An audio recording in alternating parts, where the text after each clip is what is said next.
You're listening to BQN. Assimilate the audio.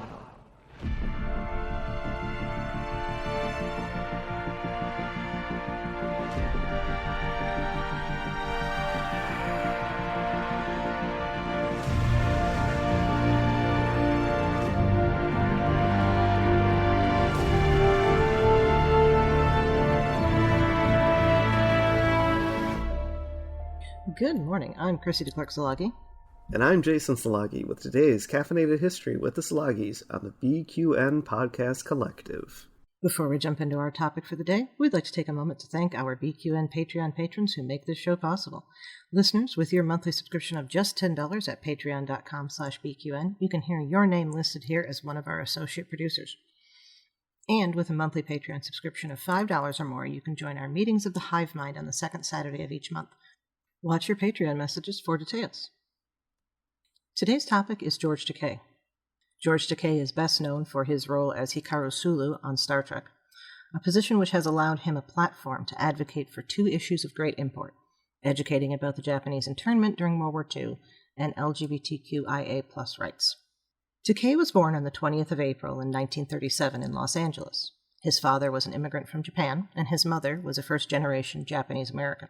When young George was only 5 years old, his family was forced out of their home by soldiers under Executive Order 9066, which authorized the forcible removal of anyone deemed a threat to national security along the West Coast. They were told it was to be a temporary relocation, and some were even told it was for their own safety, in case people decided to act retribution upon them over the bombing of Pearl Harbor.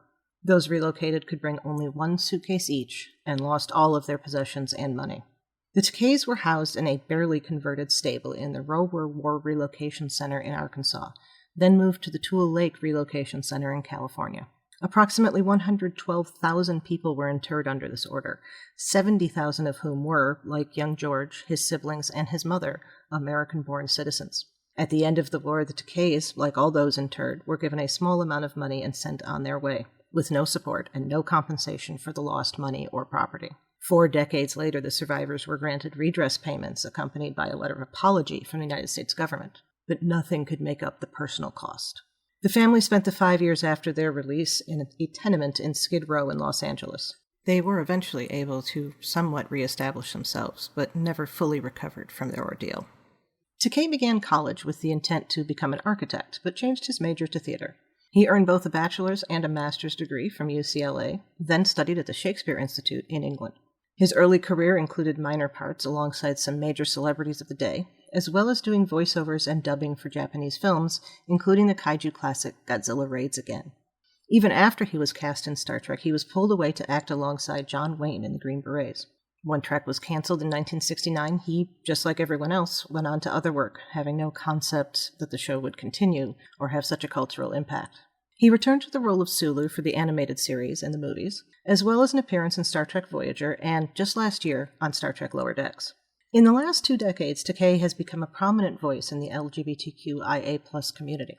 Though his sexuality was generally considered an open secret, he did not confirm it publicly until 2005, when he spoke out against California Governor Arnold Schwarzenegger's veto of marriage equality legislation. He also took this opportunity to introduce his longtime partner, Brad Altman. The couple were the first to apply for a marriage license in West Hollywood once same-sex marriage was legalized in the state in 2008, and married in September of that year. Takei has even lent his name to the issue in response to attempts by state governments to outlaw discussion of homosexuality in schools, beginning with Tennessee in 2011. The legislation came to be known as the Don't Say Gay bills, so he ran a campaign suggesting the word gay be replaced with the word Takei. He has also used his own story to assure that people are educated about the treatment of Japanese Americans during World War II, both to acknowledge the past and to draw attention to issues currently faced by immigrants and minority populations in the United States and around the world. He told his story in his 1991 memoir, To the Stars, which, as an aside, was the first time this historian learned of the Japanese internment, and also in the 2019 graphic novel, They Called Us Enemy. His story also served as an inspiration for the Broadway musical Allegiance, in which he also starred.